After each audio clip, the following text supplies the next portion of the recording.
Today we are doing something that you haven't done probably, and it's grilling beautiful wedges of cabbage and making them into my favorite salad full of bright flavor, great dressing, grilled all over. You're gonna love this, so let's make it. The first thing you think of with cabbage may not be, hey, let's grill it, but that's what we're gonna do. We're gonna actually grill these beautiful pieces of cabbage and we're gonna make a delicious, bright, full flavored salad out of them. So think about it as a play on what you usually do with cabbage, which is maybe coleslaw.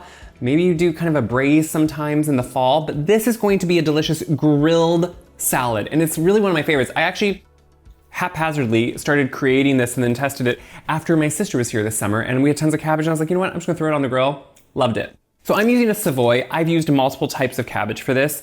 I just love the beauty of Savoy, and it happens to be what I have still on hand from the garden.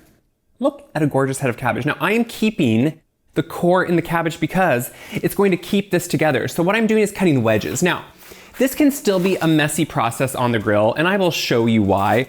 But the thing is, you are gonna have some pieces that maybe just don't stay together as well. Like you can see, these wedges stay together fairly well.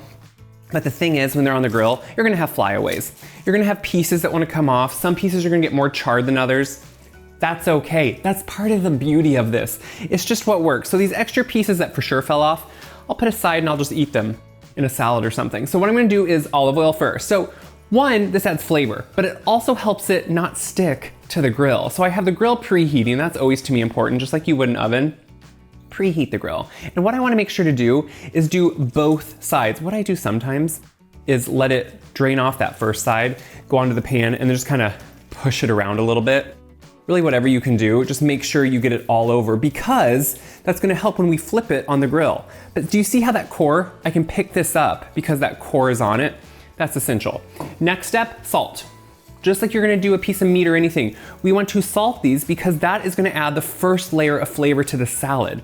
And you know, the thing is, this is to me a way to utilize the grill when it's on. So if you are making something else, say you're grilling burgers, say you're grilling eggplant, I do that a lot right now for baba ganoush. Say you're just doing something like that with it, use the heat while it's on and make the salad. Then we also want to do pepper because good black pepper is gonna make a huge difference. Now, what I wanna do is gonna take this right out to the grill. I'm gonna put all the pieces on. I'm gonna char them on both sides. That's essential. It's gonna tenderize them, but also still keep good texture and give it really good flavor. I always preheat the grill on high for about 15 minutes, and then I put these directly on the grates. Now, this is the important part. You want them to actually char and sear. So you want to get some nice blackened bits, and sometimes those outer pieces can get really dark, if not black, but you can always remove anything that is overdone later on. Just flip them over with the tongs. Once they're really nice and charred on one side, do the other side, and then pull them off and let them cool while you make the dressing.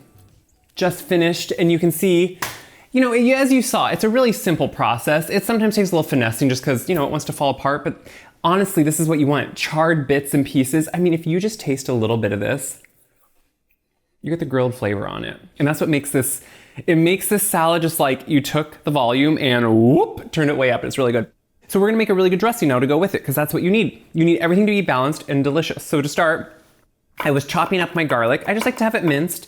And right with my garlic is some shallot. So cabbage is a strong flavor sometimes, you know? Now the charring actually kind of lessens that a little bit, but we want a really bright, beautiful dressing to go with it. So we're making a vinaigrette.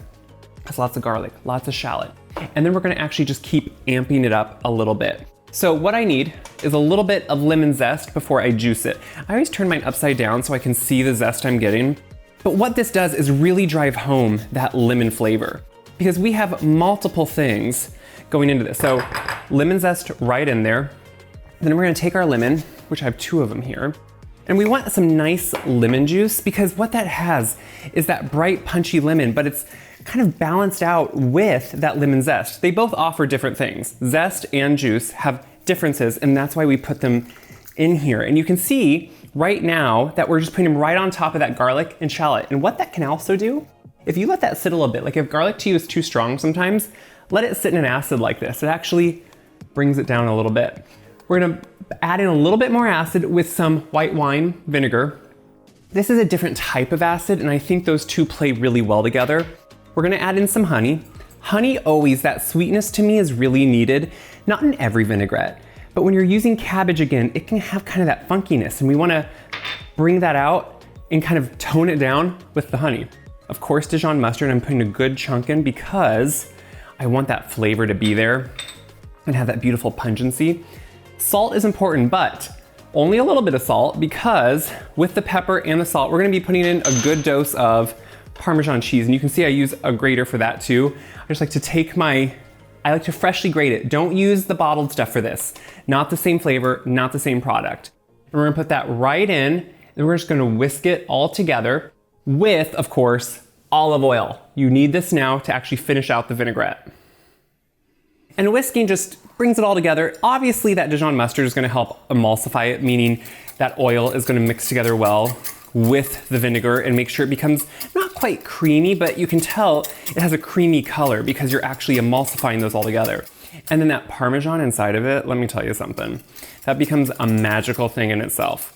So with that done, all we have to do now is prepare the cabbage, which you can, of course, amend this to the amount you want. You can put excess dressing in the fridge if you want, or just use it because it's that delicious. Now, a lot of times when I make slaw, cabbage, salad, coleslaw, I'll use a grater, and I like to use like a cabbage grater. For this, I just chop it, and I liked those browned bits, but what I'm doing is chopping it into bite-sized pieces. And what you can see is that core is still intact, and I chop it right up to the core. Now, just to tell you, since this was grilled, that core is super tender and you can eat it. So I'm gonna chop this all up, we're gonna dress it, we're gonna put it together, and your new favorite salad is about to be born. I'm putting the last of the cabbage in now. This recipe, you will notice, look at my website or below this video in the description, it's for half a cabbage, or I give the pounds. This happened to be a really large cabbage, but I just wanted to grill the whole thing. So this is how big the salad is gonna be, and it's beautiful because it can feed a crowd, but it's also really great, it holds in the fridge, so you can eat on it all week long. So we're gonna take our dressing, we're gonna put it right over the top. This is the beautiful part because it has that beautiful flavor and you just smell it. I think that's the beautiful thing you want. I always save a little bit of dressing out once I toss it if I wanna put a little bit more on top. But look at this. You get those charred bits, so you know it's grilled. That's what I really like. I think you wanna see that grill marks. Unlike, this isn't a piece of meat, or this isn't even a cauliflower steak. So in that sense, you're not gonna see the grill marks unless you have some of that char, and that's where you know then you're gonna be hit with that flavor. It smells so good. Now to finish this, I always think, because nothing is bad with more cheese, and especially when you have good Parmesan, to just put a nice dose right over the top. And look at this.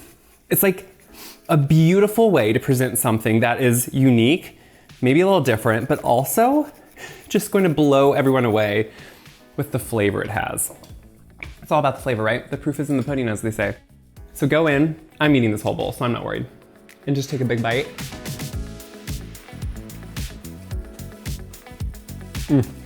It's so good.